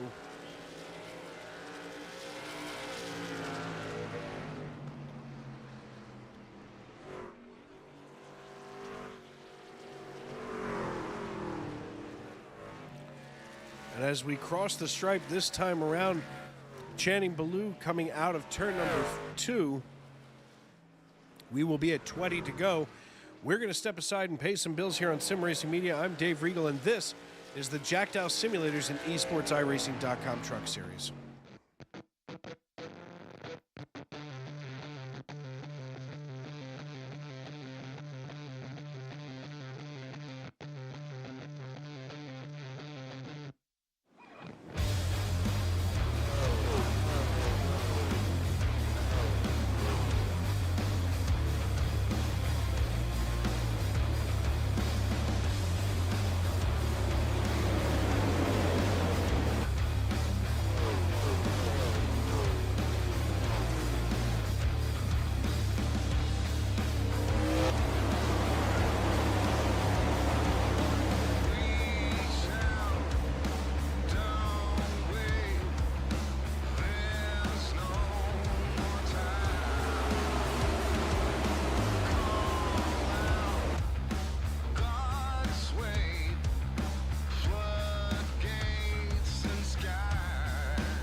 "16 laps to go now.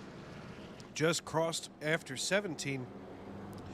And just like that, Stoney Benfield, your race leader, last coming down lap 122, has decided he wants to stay out even with the fresh tire brigade all coming down for fresh tires this time around.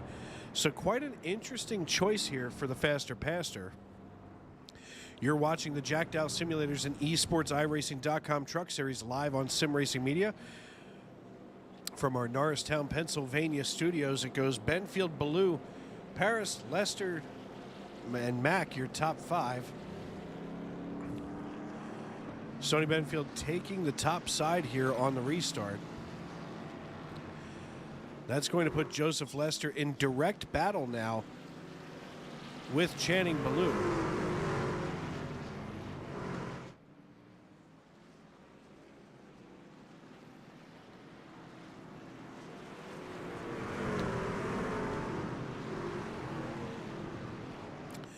The iRacing.com pace car making the hard left turn down pit road as we come back to the restart. They're coming. Stoney Benfield has control of the field. They roll out of turn number 4. They hit the restart zone. A bump from Joseph Lester gets Benfield moving, and we're back underway. Ballou and Lester getting ready to go at it. Ballou getting tight and high. 3 wide shuffles Benfield back and lets Lester and Ballou to battle it out here with 14 laps to go. Lester giving a little rub in there to Channing Ballou coming out of turn number 4, crossing the start-finish line is our new race leader, Joseph Lester, who was shuffled back earlier on in the race That caution was brought to you by... Oh, we've got another caution as Aaron Mack has brought it out.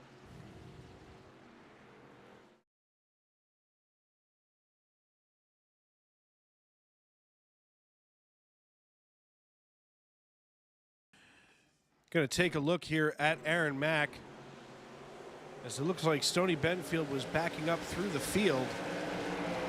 Mack crosses the start-finish line, diving into one. Maybe the victim of some cold tires, shuffles Benfield out to the wall.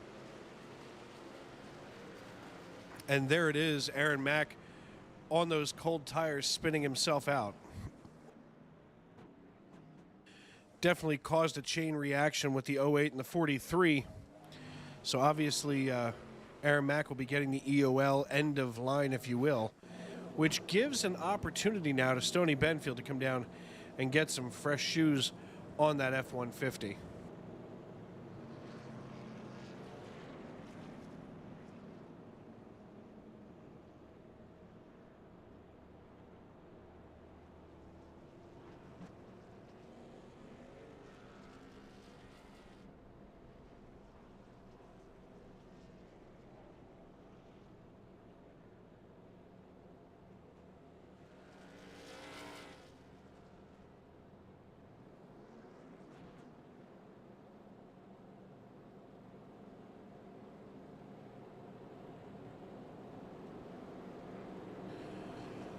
Joseph Lester, once again, your race leader. Benfield coming out in 8th position, so with 10 to go, he's got a lot of traffic to fight through with now slightly newer tires, but unfortunately, Aaron Mack getting bit with the cold tire bug. Ruth Gardner thinking that the faster pastor has something up his sleeve. I'm not sure what he's got there, Ruth, but you may be right, and he may be crazy. But he's just as good as everybody else out here on this track.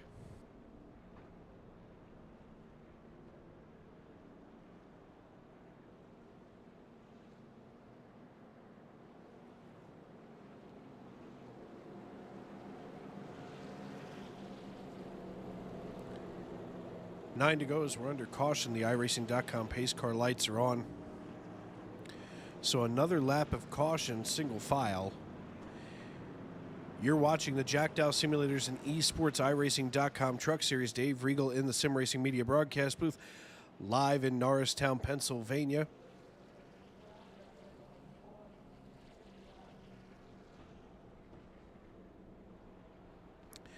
Damon Lester, alive and well in our YouTube.com live chat.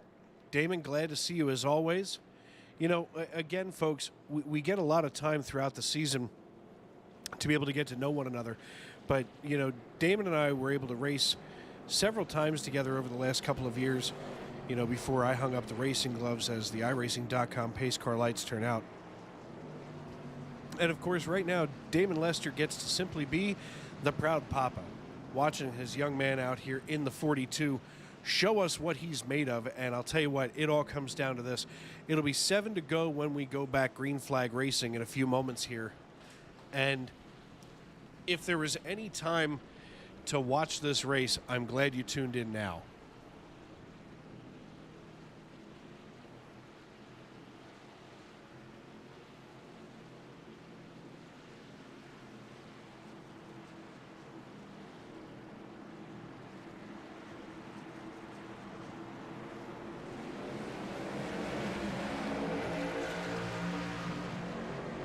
Back underway, and Joseph, oh, they made contact. Lester and Ballou, oh, big wreck here out of 1 and 2 between Lester and Ballou, and it's pandemonium in the ring.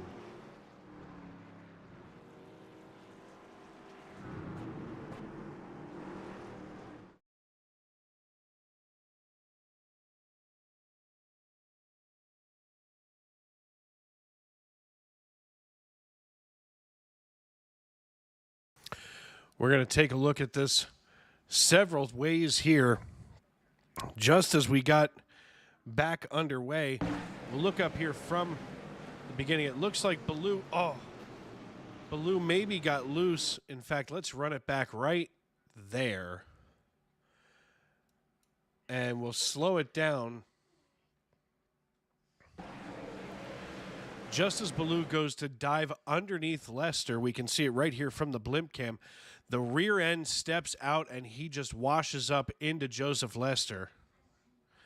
So I can definitely say that that was not intentional by any stretch of the term. And believe me, from here in the broadcast booth, that was rough. We're going to take a look right from the cockpit now.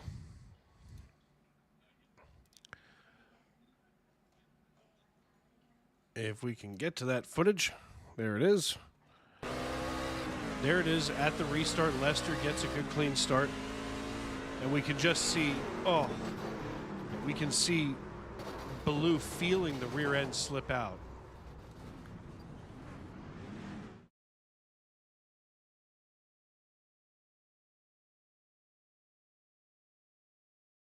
And we'll see if we can take a look at this from the left rear suspension of Joseph Lester.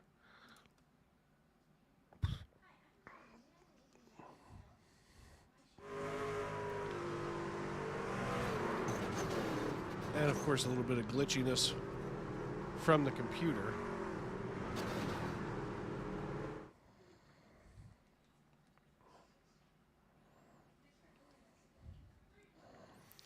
So obviously not the way that those drivers wanted to end their evening, especially when they've been up here battling so clean for so long tonight.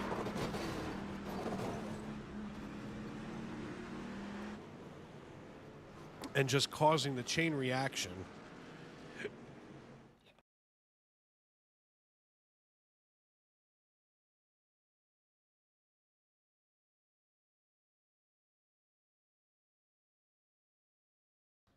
And one more look here from the 43. We can see Stoney maybe making a little bit of contact with the 12, but then managing to get away as John Wilco plowing into the 43 once again. So it has been a rough night there for the 43, as now he's got the front end ripped off of there. But that puts Jeremy Paris in control of the field with 3 to go.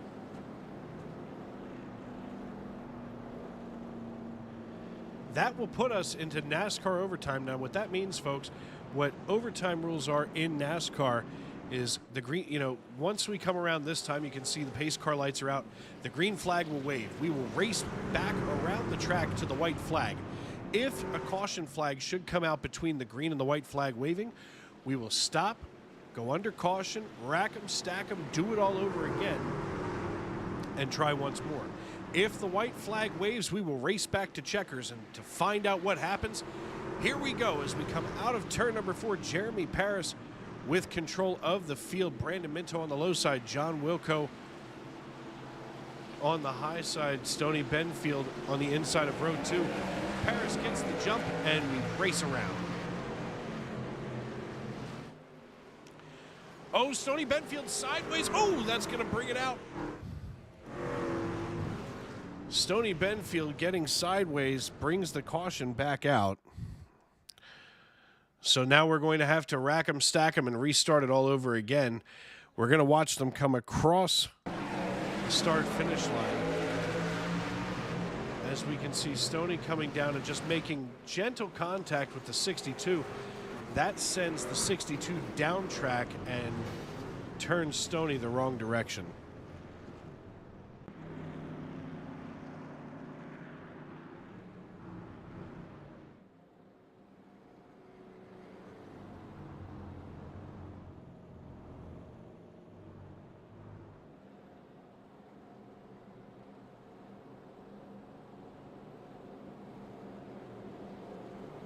We're going to take a minute now to drop in with our good friend Tony Burt. Hey, Tony, it's Dave up in the booth. You got me. Hey, Dave. How you doing, buddy? I'm good, but it looks like you've got quite a battle down there here in NASCAR overtime. You've been fighting it out all night in the 4-car, a couple of laps down, but still making it work. How are you feeling tonight? Yeah, I feel good. I like this track. It's one of the only short tracks that I care about. It's been good. The lot cleaner truck has done well. It's just been kind of struggling, a little loose off exit, but yeah, it's doing good. I've been caught up in somebody else's stuff here just here lately, and that's not a lot of fun, but that's the way it goes. Yeah, you know, getting caught up in other people's stuff is more frustrating than anything on earth, I think. You know, and I mean, what happened there with Channing and Joseph was not intentional. What happened there with Stoney was not intentional. You know, or the 62. It's just, I know that it's frustrating for you down there in the cockpit. Yeah, it is. But I mean, I know they didn't do anything on purpose, so you know, I'm all good with it. It's just been short track racing, man. That is fine. Love it. Well, and trust me, I'm still sitting here anxiously waiting to see you take on Talladega in a couple of weeks when we go to that round of 8, and because I know how you love the super speedways. Yeah, that should be a good track for me, a good equalizer. If I can just stay in the top 10 in points, somewhere in there, hovering around that, I'll definitely have a top 3 at Talladega, I think. So yeah, I'm excited. Yeah, that's usually the week that I wind up having to make sure that I keep the aspirin nearby in case I go into cardiac arrest watching you and Chris go at it. That's so true. That's so true. I mean, look, first off, the super speedways are my favorite tracks as well, not only as a driver but as an observer. And then to watch the people that I care most about out there on the track doing so well at the end, I can't keep it together, you know? Yeah, I've heard your broadcast. We thought you did have a heart attack when I won Daytona. That was good. That was real good. Chris and I seem like we're always pretty close to each other on the track. We started off that way probably the first 100 laps tonight, but he's kind of pulled off there a little bit. I got a speeding penalty. That hurt me a good bit in pit road, so you know how that is. Yeah, and the worst part about the speeding penalty is that you get so frustrated that sometimes you make another mistake, you know, mixed in there. But, yeah, so true. Well, listen, I want to get out of your hair because it looks like you're getting ready to go back green. So good luck the rest of the way. We'll see you on the other side. Yes, sir. Yes, sir. That, of course, the voice of the great Tony Burt, driver of the number 4 JDRF Chevrolet Silverado tonight. Driving for Jack Dowel Motorsports. Jeremy Paris has control of the field yet again. The iRacing.com pace car gets off the track. Paris comes out of 4, crosses the line, and we are back up.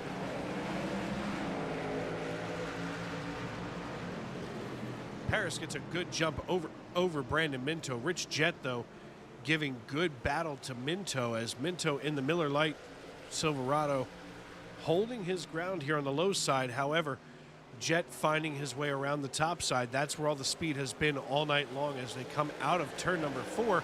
We cross the start-finish line, and we're racing back to checkers. Jeremy Paris in full control of the lead, but this battle raging here on the podium as second and third position not decided yet.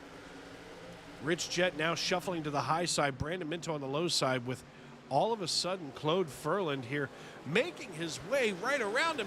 They make contact behind him. We're still under green. We cross the start-finish line, and all of a sudden, just like that, Brandon Minto bleeds out that third step on the podium, going Jeremy Paris, your race winner, with Rich Jett and Gabriel Lafreniere making up your podium. So for the first week here in our 2023 playoffs, Jeremy Paris punches his ticket onto the round of 8.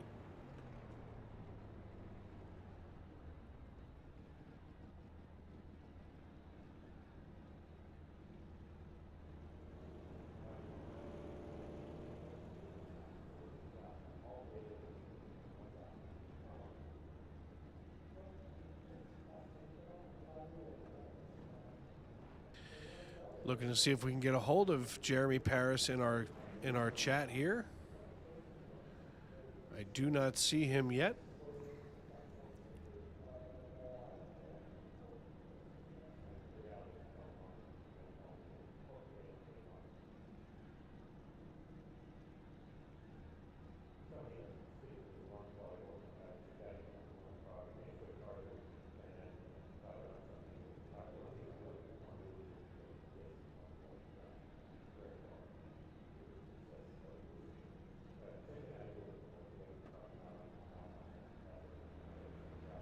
Just waiting for our race winner, Jeremy Paris, to get into the Discord chat here.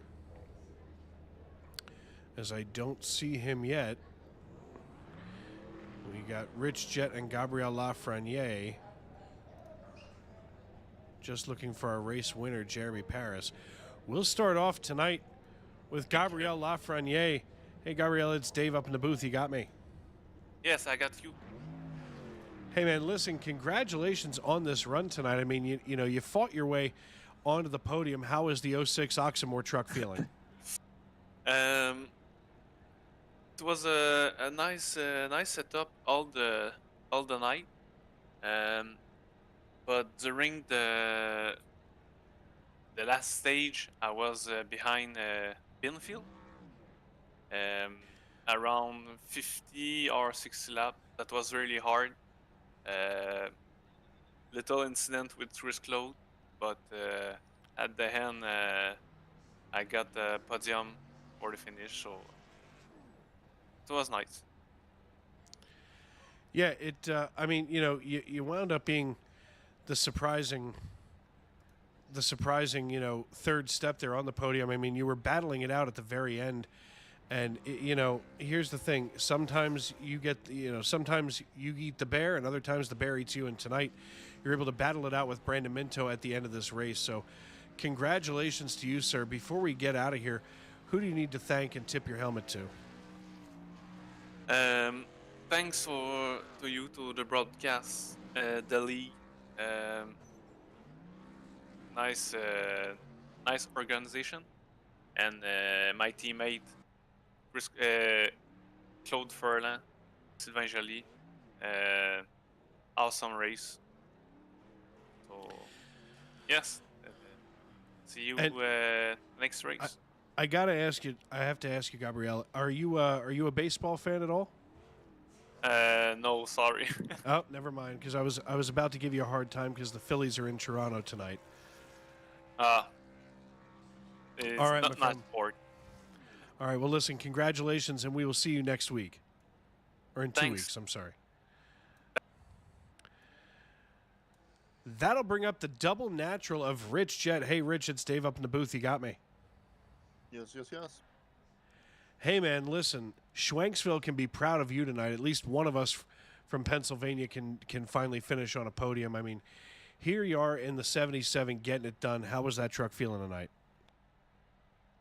It was running pretty good. I just kind of got lulled in traffic a little bit, saving, and I thought it was going to be a little more hectic of a race. Obviously, you know, the cautions kind of made that happen, but I thought I was, you know, running same-ish lap times as the leaders, like the first stint, from what it was saying on the radio, but it kind of fell off there the second stint, so I guess they kind of got going a little bit, but it went out pretty good. Yeah, I mean, you know, it's one thing when you're out there and you're just kind of battling around, but you gained 14 positions. You were our biggest mover of the race, you know, starting in 16th. All of your teammates and yourself choosing not to qualify. What was that decision-making, you know, process early on? Well, I know John didn't want to qualify because he's in the playoffs and he wanted to play a little safer. And I just usually, you know, beyond the practice, I like to use the first couple stages to kind of get a little more better rhythm and see how the truck's going to feel in a longer run in race conditions. It's, you know, you can always practice as much as you want, but for me, it works better to just kind of see how it's going to feel during the race. It's not just practice, kind of playing around a little bit. I can't really be serious all the time in practice. Trust me, I understand that totally. Now, as we get ready to move on to the Milwaukee Mile in 2 weeks, I mean, what are you thinking as you know, we do some short track racing, and to me, I love short track racing. You know, it keeps it exciting. It keeps it close all night long. The Milwaukee Mile, of course, obviously a little bit longer. What are you thinking as we get ready to head over to Wisconsin? I'm not even sure if I'm going to run that one, but if I get to, it's been a long time since I have run it in trucks, and that's a long time. Like, I don't even know. Maybe in iRacing. I'm sure I have the track, but it's going to be a flat track. You know, the turns are going to be a little tight. I don't think it's going to be anything like what we saw here. It's probably double the size of this one. So hopefully they're a little more stretched out race if it happens. Oh, it is, and you know, I do hope that you show up to that race because, I mean, look, the Milwaukee Mile is a lot of fun, and these trucks are a lot of fun to watch. You guys make it exciting for me to sit up here in the broadcast booth and do what I do. So, congratulations on the podium finish tonight. Who do you need to thank and tip your helmet to before we get out of here? Thank you guys putting on this broadcast. Thank Chris, lead admin, Bennett running the show tonight in trucks. John Wilco, didn't have a great finish tonight, but he ran pretty strong. My other teammate Steve Herring, he didn't seem like he was struggling a lot. And again, just you guys for putting on the show, and we love always coming out and putting on the show for you to help put on. All right, man. Well, listen, congratulations, and we'll see. Maybe we'll see you over at the Milwaukee Mile. Yes, sir. Thank you. Last but certainly not least, here in the broadcast booth is Jeremy Paris. Hey, Jeremy, it's Dave up in the booth. You got me. Jeremy, you got to unmute your microphone. Yes, sir. I got you, Dave. There you Sorry are. about that. Congratulations on the win tonight as you wind up in victory lane. We went 3-2-1 tonight instead of 1-2-3. Obviously, that truck was just hooked up here in the third stage, and you were able to claw your way through the field. How are you feeling tonight? Yeah, we're feeling pretty good about the win. It was I didn't have the fastest truck there, obviously, but had the one that lasted the longest. So I guess that's what matters here. Trust me, that's not just here at IRP. That's almost everywhere. You know, there are a lot of drivers in this league who are more than happy to just, you know, ride it out and see what happens toward the end, maybe make a couple of moves. But, you know, obviously patience paid off for you tonight. I mean, you had a little scuffle earlier on with the 42. Take us through that. I can't even remember back that far. I think that was in the first stage, maybe the second. It was a while ago. A lot of other things happened after that, hopefully, that they look at. So we'll just leave it at that. Yeah, race review always a busy time, and it can definitely extend the night when you're waiting for a decision from the NASCAR trailer. That's for sure. Yes, sir. Well, listen, I mean, you know, you've obviously punched your ticket now to the round of 8. I mean, you know, in 2 weeks we're going to the Milwaukee Mile. What kind of a mentality now getting through this first round do you have? Do you maybe back off, or do you try to pad that insulation now? Backing off never does you any good, so we're going to try to win that one as well. Well, as Herm Edwards would say, we play to win the game. So obviously you're going in there with the Herm Edwards mentality. Before we cut you loose, who do you need to thank and tip your cap to? Just everybody back at the shop. He knows who he is, so I appreciate it. And we'll see you guys at Milwaukee. All right, man. Well, listen, congratulations. Thank you again for your time, and we'll see you at Milwaukee. All right, thanks, Dave. That, of course, you're the voice of your race winner, Mr. Jeremy Parrish, driver of the 05 Chevrolet Silverado. And what a night we had here in the first round of the playoffs, the first week of the first round of the playoffs in the 2023 Jack Dowel Simulators and eSports iRacing.com Truck Series. And this league, once again, did not disappoint, as it does almost every week. You know, every week we expect to see some amazing racing, and every week they put on one heck of a show here on Sim Racing Media. And before we get out of here, I want to take a quick look now at our final results. Jeremy Paris brings home the checkered flag and ends up in victory lane here on the last lap of the race. He's joined on the podium by Rich Jett and our neighbor from the north, Gabriel Lafreniere of the 06 Oxmoor F-150. Fourth place belongs to Brandon Minto, and rounding out the top 5, the faster pastor, Mr. Stoney Benfield. Claude Ferlin finishes in 6th, with Dan Morgan, John Wilco, Channing Ballou, and Aaron Mack rounding out the top 10. Tony Burt brings home 11th position, followed by the boy king, Joseph Lester. Steve Herring finishes in 13th, with Randall Watkins and Sylvain Jolie finishing in 14th and 15th. Mr. Consistency, the chief cook and bottle washer of the SNN Cup Series, Chris Claude finishes in 16th, with Ron Fitting finishing 17th and 18th. And never far from our hearts is Mr. Alexander Gangler in the number 8 Mountain Dew throwback Toyota Tundra. And I'll tell you what, folks, once again, we want to thank you for making us a part of your evening. We want to make sure that you tune in a couple of weeks, as we've got an off week built into the schedule. But we'll be heading next to the Milwaukee Mile. Of course, you can make sure to tune in to Sunday Night NASCAR Cup Series action right here on Sim Racing Media. You'll, of course, be joining Tony Trapasso and Matt Metler in the broadcast booth on Sunday night as they bring you all of the Cup Series action from flag to flag. And tonight, I'm Dave Riegel here in the Norristown, Pennsylvania studios of Sim Racing Media, and I want to thank you for making us a part of your evening. And tomorrow, as you go through your day, remember, you're special, just the way you are. You're the only one like you, and that's fine. Good night, everybody.